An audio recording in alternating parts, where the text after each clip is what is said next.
तो संभल में मिले मंदिरों का एएसआई की टीम सर्वे करेगी, मंदिरों का सच पता लगाएगी, मंदिरों का इतिहास दुनिया के सामने लाएगी। स्थानीय लोगों का दावा है कि मंदिरों का इतिहास सैकड़ों साल पुराना है। संभल में एक दो नहीं बल्कि दर्जनों प्राचीन मंदिर थे।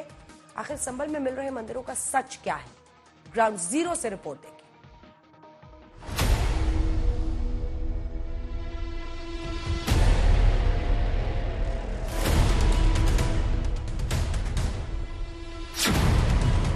संभल पर छिड़ा सियासी घमासान। तो मंदिर आज निकल रहा है 1978 से इन लोगों ने कभी खोलने नहीं दिया उस मंदिर को, जो आज बजरंगबली का मंदिर निकल रहा है। 22 कुएं किसने बंद किए थे? वहां का माहौल इतना तनावपूर्ण किसने बनाया था? ये पत्थरबाज कौन थे? एक भी गिरफ्तारी बिना साक्ष्य के नहीं हो रही है।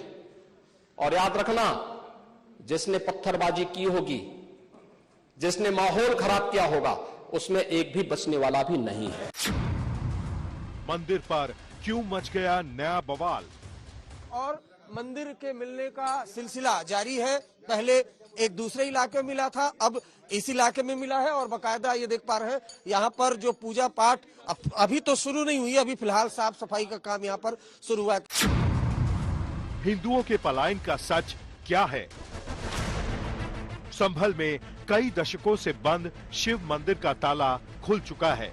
अब एक और हनुमान मंदिर मिला है।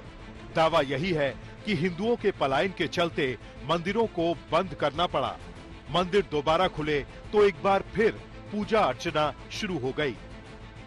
सुबह 4 बजे मंदिर का दरबार खोला गया और श्री बालाजी महाराज हनुमान जी का यहाँ चोला चढ़ाया गया, श्रृंगार करा गया और भोलेनाथ जी का श्रृंगार करा गया। और यहाँ पर आरती और प्रसाद वितरण, आरती के बाद प्रसाद वितरण होने जा रहा है। और मैं तो बहुत प्रशासन का रेडी हूँ और कि हमारे लिए ठंड में, जाड़े में अपने परिवार को छोड़े हुए हमारी सबकी रक्षा कर रहे हैं। संभल में मिल रहे बंद मंदिरों का सच क्या है, थोड़ी देर में आपको बताएंगे। उससे पहले मंदिरों को लेकर सियासी बयानबाजी का ट्रेलर देखिए। कहाँ गए मंदिर यार? कहीं नहीं गए मंदिर, वहीं था मंदिर। ये बिला वजह का ड्रामा है। मंदिर वहीं था, वहीं बंद था मंदिर। वहां पर आबादी का पलायन हो गया था, वो बंद करके चले गए थे। कभी कभी आते थे, खोलते थे, चले जाते थे। तो कहाँ चला गया था मंदिर भाई? सारे सोशल मीडिया पे एक व्यक्ति के घर में अपना मंदिर था, उसने कहा कि मैं, और लोग चले गए तो मैं भी चला गया था। मैं ही ताला लगा के गया था। एक ने नहीं, उस परिवार के सारे सदस्यों ने कहा। तब इतना असत्य, अगर गेरुआ वस्त्र पहन के कोई आदमी बोलता है तो उसका कोई इलाज नहीं। हाँ, एक डिपार्टमेंट है पुरातत्व विभाग। पुरातत्व विभाग को जहाँ जहाँ उन्हें शंकाएं हैं वो दे देनी चाहिए। अब पुरातत्व विभाग बताए कि वो कितनी सदी पुराना है, कितना क्या है, क्योंकि बहुत सारी जगहें हैं। अगर आप कहीं पे खोदेंगे तो 100 साल पहले वहाँ क्या रहा, 100 साल पहले क्या नहीं रहा। कोई घर रहा होगा, किसी मुसलमान का घर है, किसी का हिंदू का घर है, ये किसी को नहीं पता। जब हमारे यहाँ धार्मिक आस्थाएं हैं तो अपनी आस्था के लोग मूर्ति भी रखते हैं, अपनी आस्था के लिए दूसरी चीजें भी रखते हैं। तो ये पुरातत्व विभाग से काम लेना चाहिए। पार्टी समाप्तवादी पार्टी बनने का रास्ता तलाश है। जिस तरीके से भगवा पे कहा गया है, सीएम योगीनाथ के कपड़ों पर कहा गया है कि वो इस तरीके की गलत बात बोल रहे हैं सदन में खड़े होकर। भगवा के अपमान या संत के अपमान या गरीब किसान मजदूर महिला के अपमान का बदला चुनाव में जनता जरूर लेती है। इसीलिए उस चुनाव में सपा साफ हो गई।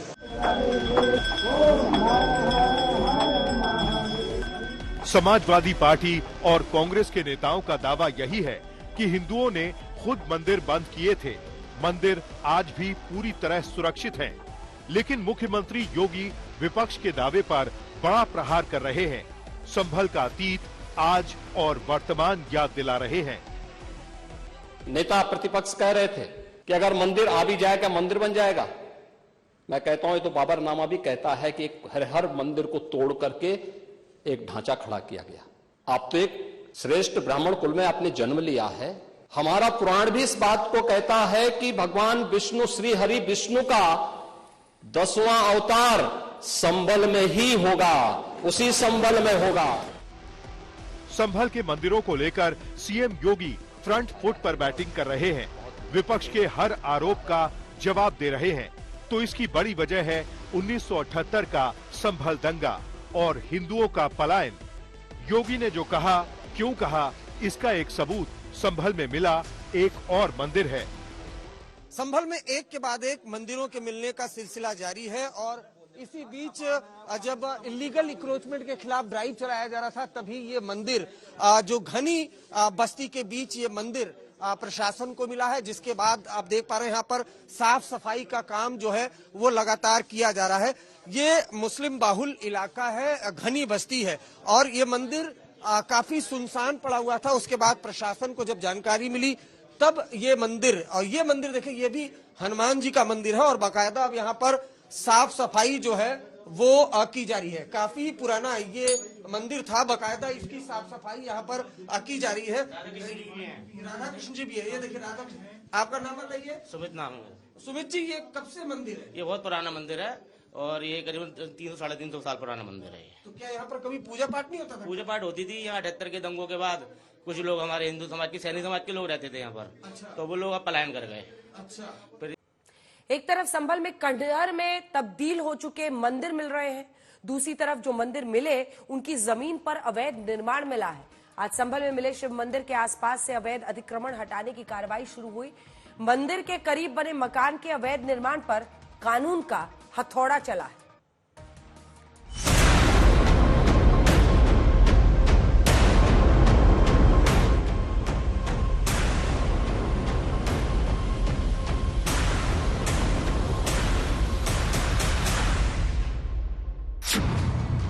मंदिर पर अवैध निर्माण पर एक्शन, कुएं से अतिक्रमण हटाने का काम शुरू। संभल में सीएम योगी का एक्शन जारी।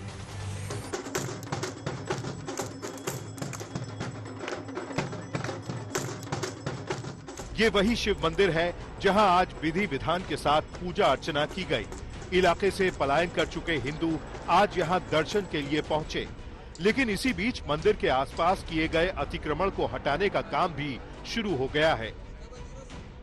संभल के खब्बू सराय में जहां पर मंदिर मिला था, मंदिर के ठीक बगल में ये जो घर बना था, अब इस घर की छत को तोड़ा जा रहा है। जो स्थानीय प्रशासन है वो आप देख पा रहे हैं, इस घर को तोड़फोड़ किया जा रहा है। और जब ये शिव मंदिर मिला था उसके बाद ये माना जा रहा था कि इसके आसपास अतिक्रमण किया गया है और इसी अतिक्रमण को हटाने की जो कार्रवाई है वो यहाँ पर शुरू कर दी गई है। तस्वीरों में आप देख पा रहे हैं एक मजदूर छेनी हथौड़ी लेकर जो मंदिर है उसके बगल में जो घर बना हुआ है उसकी छत को तोड़ रहा है। मंदिर के ठीक बगल में मतीन का मकान है। मतीन अपने मकान में हुए अवैध निर्माण का हिस्सा खुद गिरा रहे हैं। ये जो मंदिर है, इस मंदिर के आसपास पूरी तरह से अवैध निर्माण है और कब्जा कर लिया गया है। अगर ये सड़क न होती तो शायद और आगे तक ये जो अवैध निर्माण है वो बढ़ जाता। और जब पुलिस प्रशासन को पहले मंदिर दिखा, यहाँ पूजा पाठ शुरू हुई, उसके बाद आप ये देखिए जो बगल में अवैध निर्माण करके मंदिर के साइड से और आगे बढ़ाया गया है, इस पर जब प्रशासन की नजर पड़ी तो जो मकान के मालिक है जिन्होंने अवैध निर्माण किया है, मतीन जी, इधर आइए आप। मतीन जी, ये क्यों तुड़वा रहे हैं? आप तुड़वा रहे हैं? प्रशासन तुड़वा रहे हैं? हम ही तुड़वा रहे हैं। तो क्यों तुड़वा रहे हैं? थोड़ा एक्स्ट्रा है, बालकनी निकली हुई बस। थोड़ा सा ऐसा क्या अवैध निर्माण? अवैध क्या है तो हर आपके मकान का भी निकला हुआ होगा। नहीं, हमारे मकान का तो डिजाइन के बगैर, डिजाइन की वजह से निकलवा रखा था। तो अच्छा, नक्शा पास है इसका? सब चीज है हमारे पास, ओरिजिनल डॉक्यूमेंट्स हैं। अच्छा, सब तोड़ फोड़ क्यों हो रहा है यहाँ? ये थोड़ा एक्स्ट्रा है उसमें, बस एक्स्ट्रा है ना, तो बोलिए ना। अवैध निर्माण है, 2-2.5 फीट है। 2-2.5 फीट है ना? जी जी। तो ये देखिए ये मतीन है जिनका ये घर है और ये जो बगल में मंदिर के, जरा तस्वीर आप दिखाएं, ये जो मंदिर के दूसरी साइड है वहाँ भी अवैध निर्माण है। चारों तरफ से इंक्रोचमेंट तो किया गया है ना? बस यही है जो है। इधर अवैध निर्माण पर एक्शन जारी है तो दूसरी तरफ मंदिर के आसपास मौजूद कुएं से अतिक्रमण हटाने का काम भी शुरू हो चुका है। खग्गू सराय में जहां मंदिर मिला वहां से कुछ दूरी पर ये मस्जिद है, आप देख पा रहे हैं, और मस्जिद से ठीक सटा ये चबूतरा है। अब इस चबूतरे की खुदाई लगातार 2 मजदूर कर रहे हैं। कल कुछ घंटों की खुदाई हुई थी, आज फिर से दोबारा ये खुदाई शुरू हो चुकी है। ये खुदाई प्रशासन के निर्देश पर संभल नगर निगम कर रहा है। अब 3 मजदूर लग गए हैं।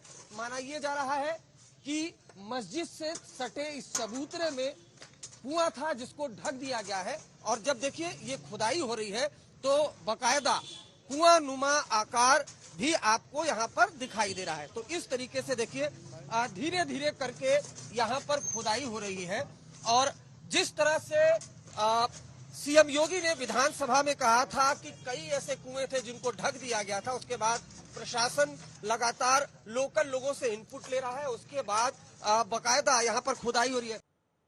सरकारी आंकड़ों के मुताबिक संभल की डेमोग्राफी में बीते 75 साल में बड़ा बदलाव हुआ। आजादी के वक्त संभल में हिंदुओं की आबादी 45% थी, अब 15 से 20% है, यानी हिंदुओं का संभल से पलायन हुआ। एक रिपोर्ट के मुताबिक संभल के दीपा सराय, हिंदूपुरा खेड़ा, तिमरदास सराय और खग्गू सराय से हिंदुओं का पलायन हो चुका है। पलायन की मुख्य वजह 1978 का दंगा।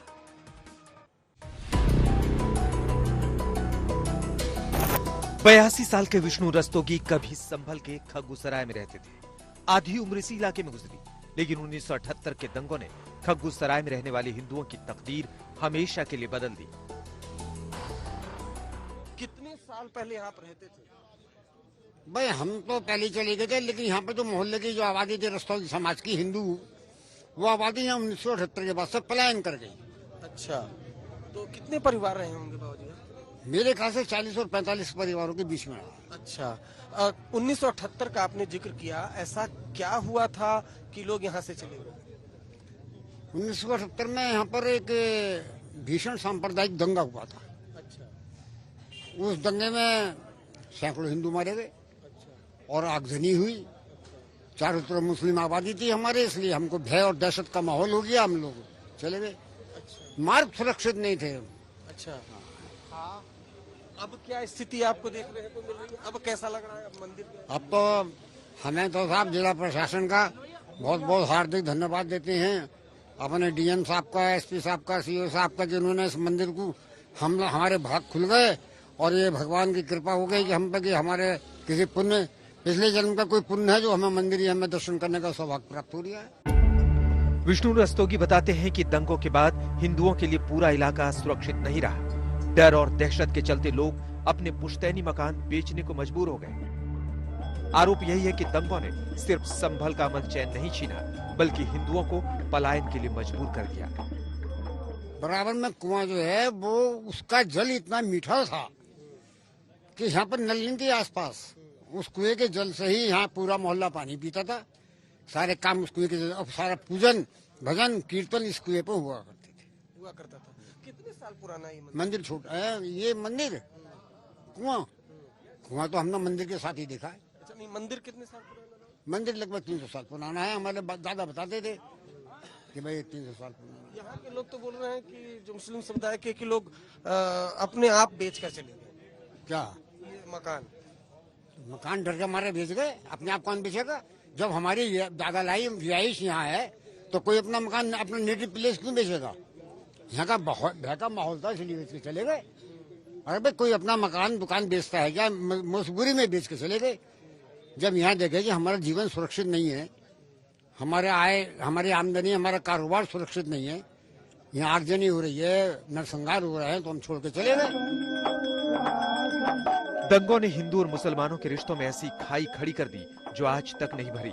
कुछ लोग मानते हैं कि संभल में अल्पसंख्यक बन चुके हिंदू अब यहाँ नहीं रह सकते। वक्त का मरहम भी दंगों के जख्मों को अभी तक नहीं भर सका। आज वही दर्द एक बार फिर लोगों की जुबान पर है। सर ये हुआ कि आदमी को पलायन करना पड़ गया, हिंदू चला गया यहाँ से और अब माइनॉरिटी में है। पहले ही माइनॉरिटी में था, अब 8% 10% रह गया।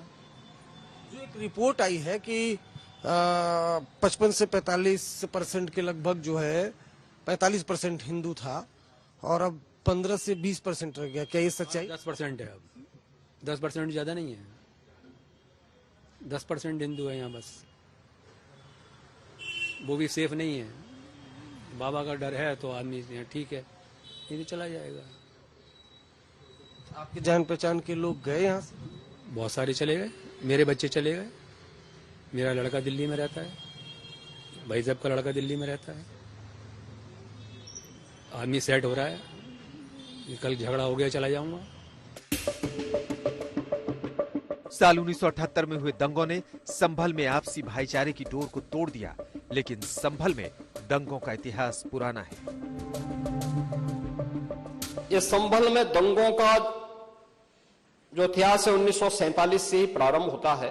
1948 में 6 लोग मारे जाते हैं। 1958 में भी दंगा होता है, 1962 में भी दंगा होता है, 1976 में भी 5 लोगों की मौत वहां पर हुई थी। 1978 में 184 हिंदुओं को सामूहिक रूप से जला दिया गया था। आप उस सच्चाई को स्वीकार नहीं करेंगे और लगातार कई महीनों तक वहां कर्फ्यू था। 1980 में फिर दंगा हुआ था, 1982 में फिर दंगा हुआ, 1986 में 4 लोग मारे गए, 1990 फिर 1992 में 5 मौतें हुई, 1996 में 2 मौतें हुई। ये लगातार ये सिलसिला चलता रहा। 1947 से लेकर के अब तक 209 हिंदुओं की निर्मम हत्या वहां हुई है संभल के अंदर। एक भी बार किसी ने उन निर्दोष हिंदुओं के लिए कभी 2 शब्द नहीं कहे, उनके प्रति, उन परिवारों के प्रति संवेदना के शब्द नहीं कहे।